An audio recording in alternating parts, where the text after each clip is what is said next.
Hello बच्चों, welcome back to मेरा classes. तो आप लोगों का एग्ज़ाम बिल्कुल पास आ गया है, फाइनल एग्ज़ाम। आई थिंक कुछ लोगों का एग्ज़ाम तो आई थिंक 21 फ़ेब को है, और जो भी है आप लोगों का मतलब इसी मंथ में केमिस्ट्री का एग्ज़ाम आपका होने वाला है। तो बहुत सारे बच्चे ऐसे हैं जो पूरे साल तो नहीं पढ़े हैं और पूरे साल अपना टाइम वेस्ट किए हैं इधर-उधर मौज मस्ती करने में। तो उनके लिए ही मेनली ये वीडियो है कि कुछ ऐसे टॉपिक्स या इम्पोर्टेंट टॉपिक्स जिसको पढ़ करके थोड़ा ठीक-ठाक क्या अच्छे मार्क्स स्कोर किए जा सकें। इवन जितने टॉपिक्स मैं आपको यहाँ बता रहा हूँ या जितने क्वेश्चंस आपको बता रहा हूँ, अगर इतने क्वेश्चंस आप कवर कर लेते हो या पूरी तरीके से बढ़िया से पढ़ लेते हो, तो आराम से 90 प्लस आराम से आ सकते हैं। और रही बात उन बच्चों की जिन्होंने पूरे साल मेहनत की है, तो जिन्होंने पूरे साल मेहनत की है, पूरे साल पढ़ाई की है, उनके लिए क्या? उनके लिए ये रिवीजन की तरह है कि भैया आपने सारा सिलेबस पढ़ लिया है, सारे क्वेश्चंस कर लिए हैं, सारे टॉपिक्स पढ़ लिए हैं। अब वो लास्ट मोमेंट पर अगर आपको ये आइडिया हो कि कौन-कौन से ऐसे टॉपिक हैं जो इम्पोर्टेंट है, जो मोस्ट फ्रीक्वेंटली आते रहते हैं, अगर उसका रिकैप हो जाए या वो मुझे पता चल जाए, मैं उसको रिवाइज़ कर लूँ, तो वो ज़्यादा बेहतर ऑप्शन होगा आपके लिए। तो है तो दोनों के लिए, उनके लिए जो बिल्कुल नहीं पढ़े हैं, उनके लिए तो डेफ़िनेटली इसको पढ़ना ही पढ़ना है, लेकिन जिन्होंने पूरा पढ़ लिया है, उनको रिवीजन के लिए बहुत ज़रूरी है कि उन टॉपिक पे थोड़ा फ़ोकस रख पाएँ एट द लास्ट मोमेंट, कि जो एग्ज़ाम में वेटेज ज़्यादा रखते हैं या फिर एग्ज़ाम में जिनके आने की पॉसिबिलिटीज़ क्या हैं, ज़्यादा हैं। तो शुरू करते हैं। सबसे पहले आपको पता है हमारा चैप्टर नंबर 1 आता है, that is some basic concept of chemistry. जब हम बात करते हैं some basic concept of chemistry, तो आपको पता है ये बहुत बेसिक सा चैप्टर है, और इस चैप्टर के अंदर अगर बात करूँ, इसका वेटेज पहले तो टोटल 7 मार्क्स के क्वेश्चन आपको इस चैप्टर से देखने को मिलेंगे। तो अगर हम इस चैप्टर की बात करें, तो इस चैप्टर के अंदर स्टार्टिंग में बहुत सारी चीज़ें हैं जिसमें आप केमिस्ट्री की हिस्ट्री वगैरह के बारे में जानते हो, उसके बाद कई सारे लॉ ऑफ केमिकल कॉम्बिनेशंस हैं, ये सारी चीज़ें हैं। बट उन सबको छोड़ के सीधा-सीधा जो आपको टॉपिक पढ़ना ही पढ़ना है, जिसको आप बिल्कुल स्किप नहीं मार सकते, वो टॉपिक है मोल कॉन्सेप्ट। क्या है? Mole concept.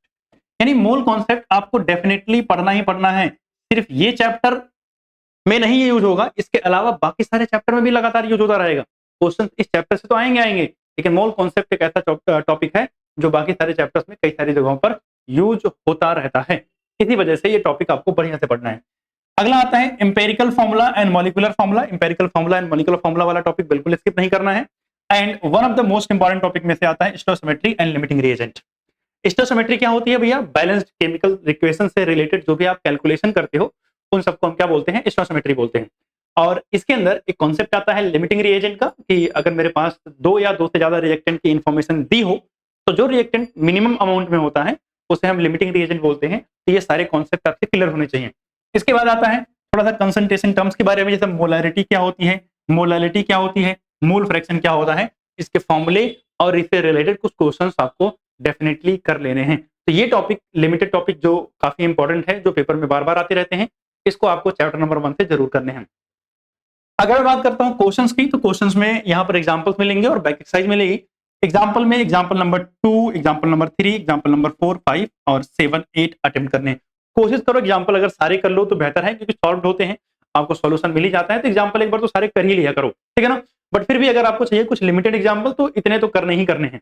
इसके बाद अगर हम बैक एक्सरसाइज पे जाते हैं, तो बैक एक्सरसाइज पे क्वेश्चन नंबर 3, क्वेश्चन नंबर 4, 5, 7, 10, 12, 18, 19, 20, 23, ये सारे क्वेश्चंस हैं। इसमें से अगर बात करूं, तो ये लास्ट के 3-4 क्वेश्चन काफी इंपॉर्टेंट हैं, इसको जरूर अटेम्प्ट करें। और आप देखोगे बीच में अमोनिया से रिलेटेड लिमिटिंग रिएजेंट जो क्वेश्चन होगा, वो क्वेश्चन आपको अटेम्प्ट करने हैं। सारे क्वेश्चन लिखे हुए हैं, अगर मैं सारे एक-एक करके रीड करूंगा तो वीडियो बिना वजह के लंबी हो जाएगी। आप इसको पीडीएफ में इसकी लिंक में डाल दूंगा, आप पीडीएफ डाउनलोड कर सकते हो और बाकी अभी टॉपिक्स देख लो, ठीक है ना? तो ये questions, examples and back exercise and ये टॉपिक्स आपको डेफिनेटली जरूर करने चाहिए, ताकि 7 नंबर इस चैप्टर में से आराम से आप स्कोर पर कर पाओ। फिर इसके बाद अगर हम चलते हैं आगे, तो हमारा अगला चैप्टर आता है, that is structure of atom. और स्ट्रक्चर ऑफ एटम कितने नंबर का है? 9 मार्क्स का है।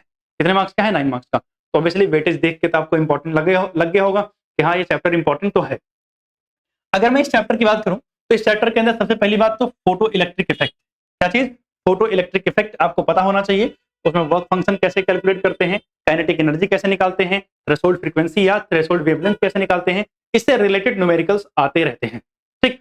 इसके अलावा अगर हम बात करें numericals on Bohr model, Bohr model के अंदर रेडियस का, वेलोसिटी का, एनर्जी कैलकुलेशन के कई सारे न्यूमेरिकल्स बनते हैं, तो वो फॉर्मूले वगैरह याद होने चाहिए और उससे रिलेटेड न्यूमेरिकल्स सॉल्व करना है। हाइजेनबर्ग अनसर्टेनिटी प्रिंसिपल और डी ब्रोगलीज हाइपोथेसिस, ये दोनों कॉन्सेप्ट भी आपको पता होना चाहिए। इससे रिलेटेड न्यूमेरिकल्स और दोनों की डेफिनेशन वगैरह आपको पता होनी चाहिए।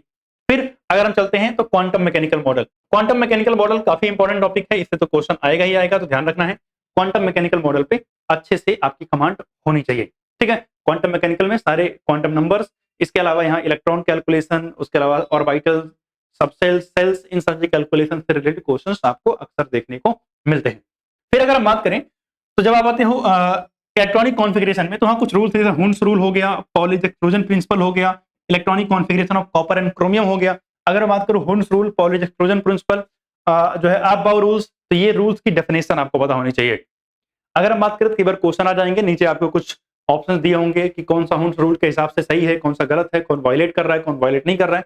मतलब सिंपल शब्दों में हुन्स रूल क्लियर होना चाहिए, पॉलिश एक्सक्लूजन प्रिंसिपल आपको आना चाहिए, आप-बाउ रूल्स की जो है डेफिनेशन आपको पता होना चाहिए कि हम जब भी इलेक्ट्रॉनिक कॉन्फ़िगरेशन करते हैं तो इंक्रीजिंग ऑर्डर ऑफ एनर्जी में हम इलेक्ट्रॉन की फिलिंग करते हैं। फिर अगर हम बात करें नोड कैलकुलेशन, नोड कैलकुलेशन अगर आप पिछले 1-2 साल से देखोगे तो डेफिनेटली ये पेपर में आता रहता है, एक क्वेश्चन 1 नंबर का तो आ जाता है। तो आपको नोड निकालने आना चाहिए, एंगुलर नोड और रेडियल नोड दोनों ही निकालने आपको आने चाहिए। इसके अलावा टोटल नोड्स कैसे निकालते हैं वो भी आपको पता होना चाहिए, यानी दोनों को सम कर दो तो आपको जो है नोड्स मिल जाएंगे। आपका रेडियल नोड निकालो, नोडल प्लेन, दोनों चीजें आपको निकालने आनी चाहिए। फिर अगर हम बात करें क्वेश्चन की, क्वेश्चन में एग्जांपल्स ये दे रखे हैं, इन एग्जांपल्स को तो डेफिनेटली करना ही करना है। जैसा कि मैंने बोला एग्जांपल अगर सारे कर लो तो बहुत बेहतर रहेगा, बट एटलीस्ट अगर आप कुछ लिमिटेड करना चाहते हो तो ये तो जरूर कर लेना है। फिर अगर हम बात करें बैक एक्सरसाइज की, तो बैक एक्सरसाइज के ये क्वेश्चंस हैं जिनको आपको अटेम्प्ट जरूर करने हैं, क्लियर है। अब अगर हम चलते हैं अगले चैप्टर पे जिसका नाम क्या है, पीरियोडिक क्लासिफिकेशन, जिसको हम सिंपल शब्दों में पीरियोडिक टेबल बोल देते हैं। इसका वेटेज कितने नंबर का है? 6 मार्क्स का है। अगर मैं इसमें बात करूं तो एक चीज जो डेफिनेटली आपको करनी है वो क्या है, periodicity in the properties. Periodicity in the properties का मतलब क्या हुआ, एटॉमिक रेडियस से related question, ionisation enthalpies, electronegativity से related question, electron gain enthalpy, इन सबका ट्रेंड कैसा होता है, इन सबका ट्रेंड कैसा होता है, ये आपको डेफिनेटली पढ़ना ही पढ़ना है। यहाँ से क्वेश्चन डेफिनेटली बनता ही बनता है। यहाँ पर एक्सेप्शंस पे थोड़ा सा अच्छे से ध्यान रखना, जहां पर नॉर्मल सारी चीजें चल रही हैं उसके पूछने के चांसेस थोड़े कम होते हैं, बट एक्सेप्शनल चीजें जो हैं, जहां थोड़ा बिहेवियर एक्सेप्शनल है, वहां से क्वेश्चन अक्सर बन जाते हैं।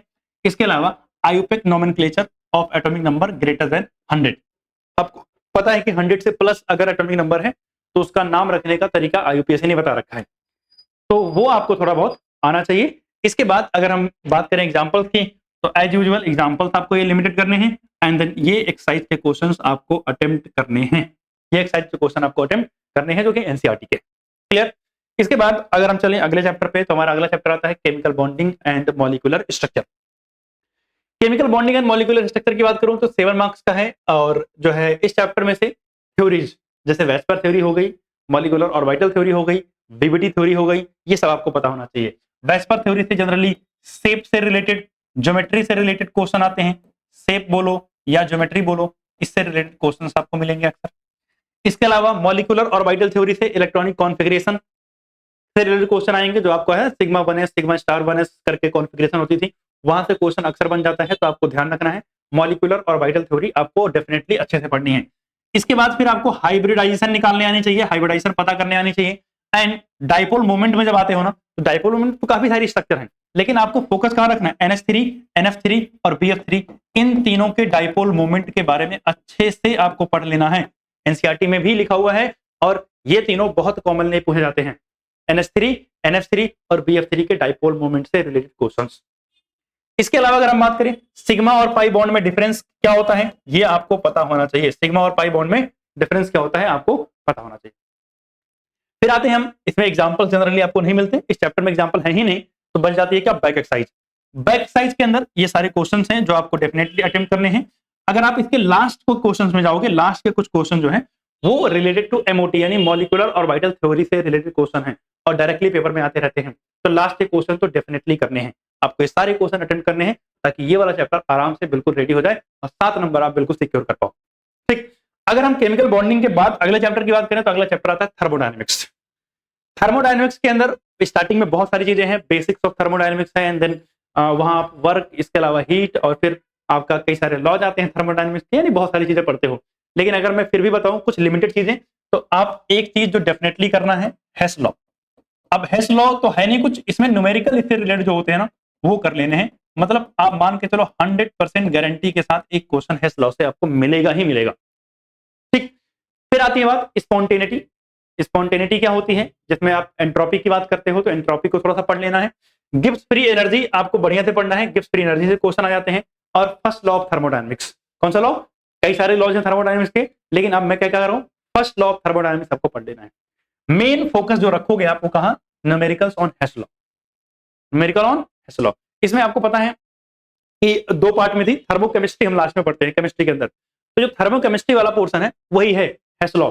अगर आपको थर्मोकेमिस्ट्री आती है, यानी अगर मैं इसको थोड़ा सा और क्लियर कर दूं, ये बेसिकली किसका पार्ट है, थर्मोकेमिस्ट्री का, थर्मोकेमिस्ट्री, जहां पर आप standard enthalpy of formation, enthalpy of combustion, enthalpy of neutralisation, enthalpy of decomposition, मतलब बहुत सारी इंथैल्पीज आप पढ़ रहे थे ना, तो सारी इंथैल्पीज से रिलेटेड क्वेश्चन हेस लॉ से आते हैं। तो अगर आपको इंथैल्पीज क्लियर हैं, यानी इन सिंपल आप थर्मोकेमिस्ट्री बढ़िया से प्रिपेयर कर लेना, जिसमें से आपको कितने नंबर, 9 मार्क्स के क्वेश्चन मिलेंगे। तो इसको स्किप तो बिल्कुल नहीं करना है, 9 मार्क्स का है तो आप बिल्कुल छोड़ नहीं सकते। रही बात एग्जाम्पल्स की, example 2, 5, 6, 7, 9, 12, 13, 14 and these back side question, ये जो आपको अटेम्प्ट करने ही करने हैं। अगर इतना हो गया है तो आगे चलते हैं, अगला चैप्टर आता है हमारे पास इक्विलिब्रियम। अगर मैं इक्विलिब्रियम की बात करूं तो इक्विलिब्रियम आपको पता है दो पार्ट में है, एक केमिकल इक्विलिब्रियम है और एक आयनिक इक्विलिब्रियम है। अगर मैं केमिकल इक्विलिब्रियम से बात करूं तो आपको लॉ ऑफ मास एक्शन याद रखना है, लॉ ऑफ मास एक्शन, जहां से आप इक्विलिब्रियम कांस्टेंट निकालते थे। इसके अलावा केपी और केसी के बीच न्यूमेरिकल्स, ये इंपॉर्टेंट है, केपी केसी का न्यूमेरिकल पेपर में बहुत कॉमनली आता रहता है, ठीक। इसके बाद अगर हम बात करें ली चैटलियर प्रिंसिपल, जहां पर किसी भी रिएक्शन को अगर फॉरवर्ड या बैकवर्ड डायरेक्शन में ले जा रहे हैं तो कैसे चेंज करेंगे, रिएक्टेंट की कंसंट्रेशन बढ़ाने घटाने से क्या फर्क पड़ता है, प्रेशर से क्या फर्क पड़ता है, ये सब कहां पढ़ते हैं हम, ली चैटलियर प्रिंसिपल। तो जब आप केमिकल थर्मोडायनामिक्स की बात करते हो तो वहां से ये दो टॉपिक डेफिनेटली करने हैं, और वो क्या है, केपी केसी के numericals and Lee Chatelier principal. फिर आते हो जब आयनिक में, तो आयनिक में आपको एक चीज करनी है, बफर सोल्यूशन। क्या करना है, buffer solution, acidic buffer, basic buffer, ये दोनों करने हैं, इसके फॉर्मुलेज, इस पे बेस्ड न्यूमेरिकल्स। इसके बाद अगर हम बात करते हैं सॉल्युबिलिटी प्रोडक्ट, सॉल्युबिलिटी प्रोडक्ट आपको याद होगा केएसपी निकालते थे हम, क्या निकालते थे, केएसपी। ये मान के चलो आपके पेपर में केएसपी से रिलेटेड एक क्वेश्चन रहेगा, पेपर में एक क्वेश्चन केएसपी से रिलेटेड आएगा ही आएगा। And then acid base concept, acid base concept की बात करूं, याद करो लुबिस एसिड आता था, आर्हेनियस एसिड बेस कॉन्सेप्ट था, लुबिस एसिड बेस कॉन्सेप्ट था, ब्रोंस्टेड एसिड थे, तो ये थोड़ा बहुत डेफिनेशन, ब्रोंस्टेड एसिड पहचानना, कॉन्जुगेट एसिड बेस का पेयर पहचानना, लुबिस एसिड कौन सा है कौन सा नहीं है, ये थोड़ा बहुत आइडेंटिफाई करना आपको आना चाहिए, that is the acid base concept, ठीक है ना। इसके बाद अगर हम बात करें एग्जांपल्स, सारे के सारे एग्जांपल इसके अटेम्प्ट करने हैं। एंड अगर हम बैक एक्सरसाइज की बात करें तो ये क्वेश्चंस हैं बैक एक्सरसाइज के जो आपको अटेम्प्ट करने हैं, क्लियर है। इसमें क्वेश्चन बहुत सारे हैं, लगभग आई थिंक 70 के आसपास क्वेश्चन है, 60-70 के आसपास। यहाँ आपको 20-25 क्वेश्चन के आसपास मैंने बता रखे हैं जो आपको अटेम्प्ट करने हैं, वो आधे हैं पूरे एक्सरसाइज के आपके, ठीक है ना।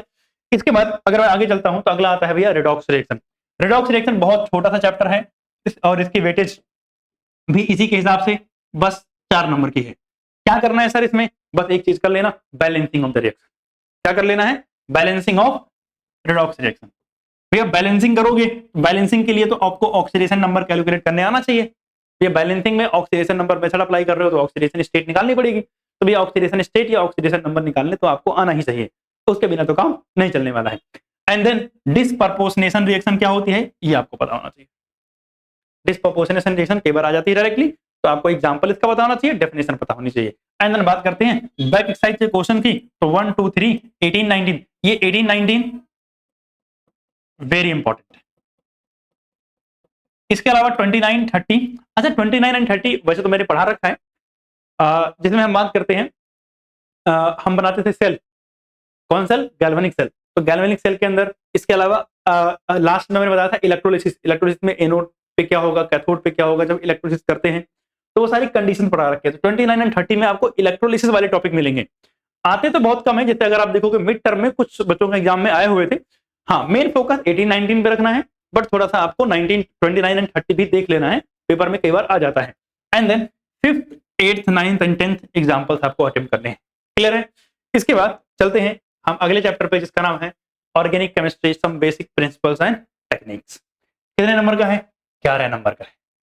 तो भैया सबसे ज्यादा वेटेज का, इससे पहले क्या था 9 मार्क्स, अब हमारे पास क्या मिल गया 11 मार्क्स, यानी सबसे ज्यादा वेटेज ये आ गया 11 मार्क्स का चैप्टर। इस 11 मार्क्स के चैप्टर में क्या पढ़ना है, आईयूपीएसी नॉमेनक्लेचर डेफिनेटली पढ़ना है। एक क्वेश्चन एटलीस्ट आपको देखने को मिलेगा, एक क्वेश्चन एटलीस्ट देखने को मिलेगा आईयूपीएसी नॉमेनक्लेचर से। फिर आपको पता होना चाहिए आइसोमेरिज्म। आइसोमेरिज्म में दो जगहों पे थोड़ा सा फोकस रखना है, एक है ज्योमेट्रिकल में सिस और ट्रांस वाला, और दूसरा है स्ट्रक्चरल में पोजीशन चैन ये सब जो होते थे ना, वो ध्यान रखना है। तो आइसोमेरिज्म यहां से जरूर देखना है, इंपॉर्टेंट है, ठीक है ना। तो आइसोमेरिज्म ऐसा नहीं होता कि बस इसी चैप्टर से आ जाएगा, क्योंकि आइसोमेरिज्म कनेक्ट होता है हाइड्रोकार्बन के साथ भी। जब आप एल्केन पढ़ते हो तो वहां आइसोमेरिज्म पढ़ते हो, एल्कीन पढ़ोगे तो वहां आइसोमेरिज्म पढ़ोगे, मतलब आइसोमेरिज्म वहां से भी कनेक्ट होता है। तो यहाँ से दो काम हो जाते हैं, आइसोमेरिज्म से क्वेश्चन पूछा, हाइड्रोकार्बन भी कवर हो गया और ये वाला चैप्टर भी कवर हो गया। तो आप चाहे इसका मान के चलो चाहे उसका मान के चलो, अल्टीमेटली बात एक ही पड़ती है कि हाँ आइसोमेरिज्म से क्वेश्चन आया है। फिर आता है इंडक्टिव इफेक्ट, यानी इलेक्ट्रॉन डिस्प्लेसमेंट इफेक्ट। जब बात करते हैं तो आपको इंडक्टिव इफेक्ट पता होना चाहिए, रेजोनेंस के बारे में बढ़िया से पता होना चाहिए, और हाइपर कॉन्जुगेशन। हाइपर कॉन्जुगेशन में कई बार शॉर्ट नोट्स आ जाता है कि शॉर्ट नोट्स रख दो कहां पर, हाइपर कॉन्जुगेशन के बारे में। तब सुनना, इसके अलावा आपको पता है इसमें क्या था, इलेक्ट्रोफाइल न्यूक्लियोफाइल क्या होते हैं आपने ये पढ़ा है, कार्बोकेटाइन कार्बोनाइन फ्री रेडिकल क्या होते हैं आपने ये भी पढ़ा है। एक बेसिक आइडिया इन सब टॉपिक के बारे में, क्योंकि बहुत बेसिक है ऑर्गेनिक केमिस्ट्री का। ये एक ऐसा चैप्टर है जो सिर्फ अभी पास होने के लिए आपके नहीं, आपके मार्क्स के लिए इंपॉर्टेंट नहीं है। क्लास 12th में अगर आप ऑर्गेनिक केमिस्ट्री को बढ़िया से पढ़ना चाहते हो तो आपको ये चैप्टर आना ही चाहिए। बहुत फंडामेंटल चैप्टर है, बहुत बेसिक चैप्टर है ये, ठीक है ना। अगर फिर भी हम बात करें एग्जांपल्स में, सारे क्वेश्चन अटेम्प्ट करने हैं बैक एक्सरसाइज के अंदर 1 3 4 से 8 9 11 12 13 15 17 18 22 25 एंड 38, ठीक है ना। ये क्वेश्चंस आपको बैक एक्सरसाइज के अटेम्प्ट करने हैं। फिर आते हैं हम कहां पर, हाइड्रोकार्बन, द लास्ट चैप्टर आपके केमिस्ट्री का। अगर हम बात करें हाइड्रोकार्बन का, कितने नंबर का आता है, 10 नंबर का। तो आप खुद सोचो, मेरे पास जो चैप्टर्स आए हैं 11 मार्क्स का आ गया आपका ऑर्गेनिक का, एक 10 मार्क्स का क्या आ गया आपके पास हाइड्रोकार्बन का, सही बात। अच्छा एक काम करते हैं, पहले इसको मैं इंपॉर्टेंट बताता हूं फिर बात करता हूं इस पे। पहले अगर हम बात करें तो इसमें addition reaction of alkene and alkyne, आप देखोगे आपकी केमिस्ट्री के बुक के अंदर यानी एनसीईआरटी के अंदर, जब एल्कीन और एल्काइन टॉपिक शुरू करोगे तो एडिशन रिएक्शन आएंगे, addition of water, addition of halogen, addition of halogen halide, ठीक है ना। तो ये सारी चीजें दिखेंगी। तो जहां एडिशन आपको दिख रहा है वो सारी addition reaction most important reaction में आती है, वहां मार्कोनिकॉफ रूल से ज्यादातर रिएक्शन हो जाती हैं। और उसके अलावा मार्कोनिकॉफ और एंटी मार्कोनिकॉफ तो आपको पढ़ना ही पढ़ना है, उसको तो स्किप नहीं मारना है, मैकेनिज्म भी ध्यान रखना है उसका, ये भी इंपॉर्टेंट है। फिर अगर हम बात करें सब्स्टिट्यूशन रिएक्शन ऑफ बेंजीन, याद हो आपको, नाइट्रेशन, सल्फोनेशन, अल्काइलेशन, एसाइलेशन, ये बेंजीन वाले टॉपिक में है। तो वहां सब्स्टिट्यूशन रिएक्शन बेंजीन की जितनी भी हैं वो पढ़नी है। इसके अलावा अगर हम बात करें तो Wurtz reaction, Wurtz reaction one of the most important reaction है। अब ऐसा हो ही नहीं सकता कि आपके पेपर में ना आए, आता रहता है। कॉल्वेज इलेक्ट्रोलिसिस, ये भी बहुत कॉमनली आता रहता है। इसके अलावा ozonolysis, one of the most favourite topic examiner का, जहां से क्वेश्चन बहुत बनाते हैं। इसके अलावा सोडा लाइम डीकार्बोक्सिलेशन आपको थोड़ा सा रखना है। मतलब अगर मैं सिंपल शब्दों में बोलूं, नेम रिएक्शन थोड़ी सी याद रखनी है, वुड्स रिएक्शन हो गई, आपका कॉल्वेज हो गई, मार्कोनिकॉफ, एंटी मार्कोनिकॉफ हो गए, ये सब रिएक्शन याद रखनी है। इसके अलावा एडिशन रिएक्शन याद रखनी है। एल्कीन और एल्काइन बढ़िया से पढ़ लेना, एल्काइन में ज्यादा कुछ है नहीं, एल्काइन तो बहुत छोटा सा टॉपिक है, मेन है एल्कीन वाला। एल्कीन वाला टॉपिक बढ़िया से पढ़ लेना और लास्ट में बेंजीन वाला टॉपिक बढ़िया से पढ़ लेना। एल्कीन वाले में वुड्स रिएक्शन, कॉल्वेज इलेक्ट्रोलिसिस और डीकार्बोक्सिलेशन, इतने बातों पे ध्यान रखना है, बाकी सारी चीजें आप स्किप मार सकते हो। एग्जांपल सारे के सारे अटेम्प्ट करने हैं। Back side question, question number 1 3 4 8 9 11 12 13 15 17 18 22 25 and 38, ये क्वेश्चंस आपको अटेम्प्ट करने हैं, किसके, हाइड्रोकार्बन के। क्लियर है, यहां तक कोई समस्या नहीं। अब एक बात सुनो ध्यान से, अगर आप देखोगे तो हमारे पास एक चैप्टर था जिसका नाम था स्ट्रक्चर ऑफ एटम। क्या नाम था, structure of atom. Structure of atom कितने मार्क्स का था, 9 मार्क्स। थर्मो कितने मार्क्स का था, थर्मोडायनेमिक्स कितने मार्क्स का है, 9 मार्क्स का है। ऑर्गेनिक का पहला चैप्टर कितने मार्क्स का है, 11 मार्क्स का है। ऑर्गेनिक का हाइड्रोकार्बन वाला चैप्टर कितने मार्क्स का है, हाइड्रोकार्बन वाला कितने मार्क्स का है, सर 10 मार्क्स का है। आप मार्क्स जोड़ो टोटल, भाई साहब 11 9 20 हो गया, 30 यानी 39, यानी टोटल 39 मार्क्स के हैं। और कितने चैप्टर हैं यहाँ, सिर्फ 4 चैप्टर। आप समझ रहे हो, ये चारों पहले जरूर कर लेने हैं, ये चारों चैप्टर सबसे पहले आपको अटेम्प्ट जरूर करना है, ठीक, ताकि आप आराम से 39 मार्क्स सिक्योर कर पाओ। और इन चैप्टर को बढ़िया से पढ़ लोगे, ज्यादा बेहतर रहेगा, क्योंकि वेटेज देख रहे हो ना, 4 चैप्टर 39 मार्क्स। क्लियर है बात? अराउंड 70% तक आपका कवर कर लेंगे सिर्फ 4 चैप्टर। इसलिए इनको बढ़िया से पढ़ लेना। तो बस आज के लिए यहीं तक, और उम्मीद करता हूं कि आप लोगों की वीडियो देख के कुछ बेनिफिट मिला होगा, और अगर बेनिफिट मिला है तो बाकी लोगों को भी शेयर करना और लाइक और सब्सक्राइब भी जरूर करना। ठीक है, मिलते हैं अगली बार।